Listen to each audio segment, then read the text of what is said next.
Halo, Assalamualaikum warahmatullahi wabarakatuh. Hari ini aku mendengar berita yang cukup buruk ya teman-teman, yaitu adanya statement dari Bapak Presiden kita, Bapak Prabowo, tentang Indonesia akan akui Israel asalkan Israel mengakui kemerdekaan dari Palestina. Jadi solusi yang diberikan oleh Bapak Prabowo itu sesuai dengan headline berita dari CNN News, yaitu two-state solution. Disclaimer dulu ya teman-teman, jujur aku banyak banget nggak setujunya sama keputusan pemerintah akhir-akhir ini. Tapi aku sama sekali nggak pernah keluar-keluar di sosial media. But for this case, I think that I have to talk because this topic is not about politics. This one is about humanity, and I stand with humanity. I stand with Palestine. That's why I'm gonna talk about this case here. Oke, pertama yang mau aku komentarin adalah Bapak Prabowo ini ya, dari sejak menjadi Menteri Pertahanan pun menurut aku beliau ini sudah cukup blunder, terutama dalam konflik Israel dan juga Palestina ini. Jadi sebenarnya aku juga nggak heran kalau misalnya beliau kembali blunder ketika beliau menjabat sebagai presiden. Tapi what really surprised me is dia tuh ngomongin seakan-akan memang mewakili Indonesia. Aku tahu presiden itu is the representative of Indonesia, tapi maksud aku kayak which part of Indonesia gitu, ngerti gak sih? Kayak jujur aku kecewa banget karena aku tuh juga merasa aku akan mengecewakan saudara-saudara aku yang di Palestina karena kok Indonesia jadi berubah pihak gitu, kok jadi netral gitu. Padahal kemarin-kemarin kayak kita tuh sangat gencar untuk mendukung saudara-saudara kita yang ada di Palestina gitu. Tapi kayak di headline itu seakan-akan Indonesia itu nggak berpihak ke Palestina sebenarnya. Kayak kita tuh lebih ke posisi netral gitu. Dari captionnya pun, dari omongan beliau pun sudah sangat blunder ya teman-teman. Tapi akan aku bahas satu persatu. Okay, first of all, I think that we have to talk about two-state solution, the solution that our president gave to the conflict that Israel and Palestine had gitu. Two-state solution, apa sih two-state solution gitu kan? Jadi two-state solution ini ya adalah solusi yang diberikan untuk dua negara yang berkonflik untuk sama-sama mendirikan negaranya berdiri berdampingan dengan damai gitu. Pertanyaannya, apakah two-state solution ini bisa diterapkan untuk konflik Palestina dan juga Israel? Nggak bisa, teman-teman. Ya, kenapa? Karena Israel itu penjajah dan bukan pemilik tanah Palestina. Itu simpelnya gitu. Dan ini aku kasih contohnya aja ya. Jadi two-state solution ini pernah terjadi dan pernah sukses terjadi bahkan di terdekat kita gitu, yaitu Indonesia dan juga Timor Leste gitu. Nah, kenapa bisa sukses gitu? Atau bisa terjadi gitu kan? Walaupun sebenarnya harus pertumpahan darah dulu kan, karena konflik dulu besar-besaran di Timor Leste mau minta dilepasin dari Indonesia gitu. Kenapa ini tuh tidak terlalu merugikan kedua belah pihak gitu. Jadi memang posisinya Timor Leste mau lepas dari Indonesia, Indonesia nggak mau melepas Timor Leste gitu. Tapi Timor Leste bukan penjajah. Timor Leste memang pemilik asli tanah tempat mereka tinggal bahkan sampai saat ini gitu. Mereka tidak menjajah tanah Indonesia sama sekali, mereka tidak merebut hak Indonesia sama sekali, mereka bahkan tidak mengusir warga Indonesia sama sekali. They were Indonesian, tapi mereka memilih untuk melepaskan diri dari bagian Indonesia gitu. Ini adalah two-state solution yang paling nyata, yang terdekat dengan kita. Tapi beda kasusnya dengan Palestina dan juga Israel gitu. Israel ini adalah penjajah. Jadi kalau misalnya kita memberikan two-state solution untuk konflik Palestina dan juga Israel, kita itu melanggar HAM, teman-teman. Kita mencabut hak kepemilikan tanah, kepemilikan hak tinggal gitu dari warga-warga Palestina. Dan itu nggak boleh. Artinya kita memaklumi tindak penjajahan yang dilakukan oleh Israel. Kalau misalnya kita menyetujui two-state solution yang diberikan, solusi yang diberikan oleh Bapak Presiden kita gitu. Makanya aku bilang ini ya, sekali lagi aku bilang two-state solution itu bukanlah solusi yang bisa diterapkan untuk Palestina dan juga Israel. Karena apa? Karena Palestina adalah pemilik asli tanahnya. Nggak ada hak Israel sama sekali, oke? Aku kasih contoh lagi ya. Jadi misalkan nih, kalian punya rumah, terus rumah kalian dirampok, kalian diusir.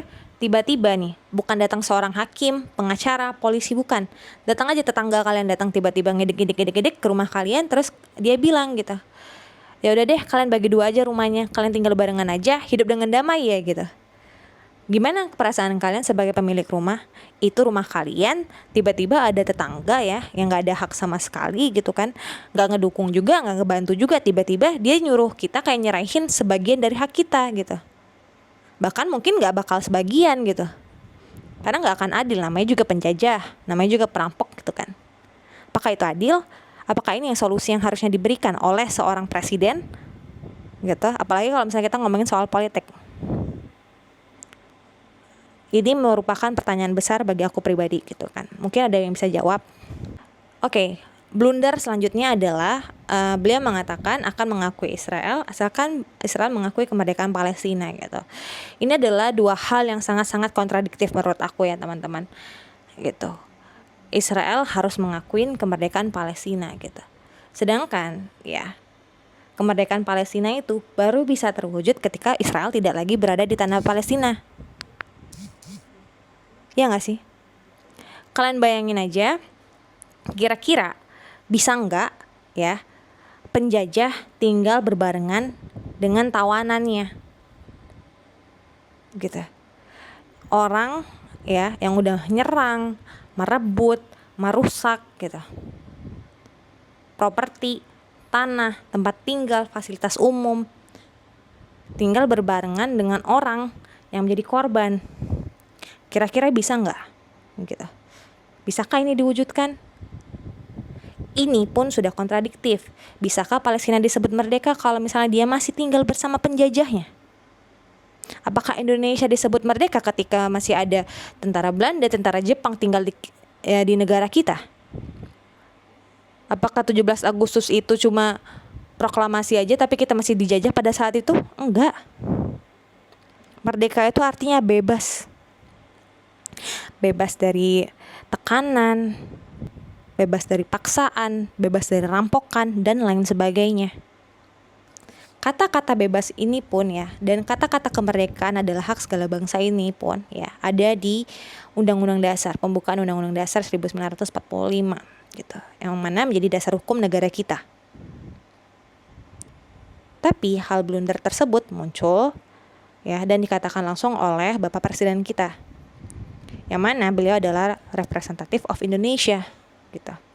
Walaupun sekali lagi aku ngomongin mungkin beliau adalah perwakilan Indonesia, tapi untuk kata-kata yang itu tidak mewakilin aku sama sekali. Aku tidak akan pernah dan tidak akan mau mengakui Israel gitu. Tidak akan mau. Sebenarnya aku kecewanya lagi itu karena background Bapak Prabowo ini sendiri itu adalah dulunya mantan Menteri Pertahanan, pernah juga berada di military service, yang beliau seharusnya tahu artinya pertahanan dan fungsinya Menteri Pertahanan juga TNI gitu kan, untuk melindungi negara Indonesia supaya tetap aman di darat, laut, dan juga udara kan, jauh dari kata penjajahan, jauh dari bentuk eksploitasi manapun gitu. Itu kan fungsinya Menteri Pertahanan dan juga TNI gitu, untuk menjaga Indonesia.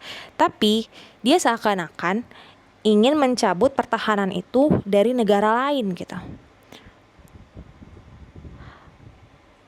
Jujur aku pribadi itu tidak akan bisa memaksa orang lain untuk melakukan boykot atau misalnya untuk berkoar-koar soal Palestina, itu aku nggak bisa maksa sama sekali ya. Tapi kalau misalnya kasusnya seperti ini gitu kan, jujur aku kayak udah speechless. Aku nggak tahu mau ngomong apa lagi, walaupun ini aku masih ngomong panjang lebar. Tapi kok bisa ya, kita tuh seakan-akan ingin menjadi pahlawan kesiangan, memberikan two-state solution gitu. Kayak kok bisa itu keluar gitu kan. Padahal kita pun tahu two-state solution itu bukanlah solusi gitu. Indonesia pun waktu two-state solution untuk Timor Leste dan Indonesia itu sangat-sangat susah, berdarah-darah dulu baru bisa terwujud gitu. Ini dia mau memberikan solusi itu kepada negara yang sudah berkonflik panjang dari 1947 gitu. Dimana ya beliau pun tahu sebenarnya kalau misalnya two-state solution ini benar-benar diterapkan oleh dunia untuk konflik Palestina dan juga Israel, Palestina itu akan sangat-sangat dirugikan oleh solusi ini. Kenapa? Satu, wilayah Palestina itu udah sangat sedikit. Ya, udah sangat-sangat sedikit. Kalau misalnya kita mau ngomongin perbandingan dari 1947 sampai sekarang, wilayah Palestina itu sangat-sangat sedikit. Karena semuanya itu hampir sudah diambil oleh Israel. Dan kepemilikan Al-Aqsa atau bagian Yerusalem yang disebut Yerusalem itu haknya tuh sudah hampir dimiliki oleh Israel, dan itu akan merugikan warga Palestina gitu, teman-teman. Kalau memang ini diwujudkan, itu artinya kita melanggar HAM dunia gitu. Bahkan di hukum internasional pun ya, Palestina itu memiliki hak untuk kembali.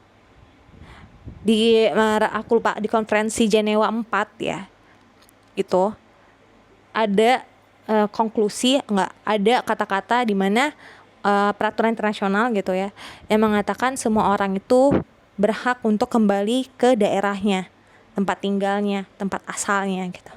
Jadi warga Palestina itu memiliki hak untuk mengambil kembali tanah tempat tinggal mereka, tanah yang dijajah oleh Israel gitu. Dan itu ada di hukum internasional tapi tidak bisa diwujudkan. Kenapa? Karena dunia sedang bungkam. Dunia seakan-akan nggak mau tahu soal konflik mereka gitu.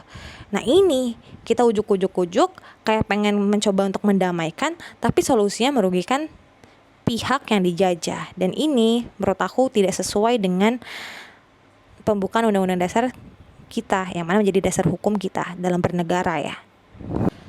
Intinya aku tidak setuju dengan two-state solution yang diberikan oleh Bapak Presiden Prabowo gitu, dan aku tidak akan pernah setuju karena aku tidak akan pernah mengakui Israel. Israel is not even a country ya. Mereka tuh cuma penjajah gitu, oppresor. Orang-orang jahat yang mau mengambil, yang mana nyerang anak-anak kecil gitu. Kenapa aku harus menjadi bagian Indonesia yang mengakuin orang-orang seperti itu gitu, dan aku tidak akan mau. Baiklah, cukup sekian pidato hari ini. Terima kasih sudah mendengarkan teman-teman. Semoga ya kita tetap istiqomah untuk berada di jalan di mana kita selalu mendukung saudara-saudara kita Palestina, dan kita tidak akan pernah bergeming untuk mendukung para penjajah. Wassalamualaikum warahmatullahi wabarakatuh.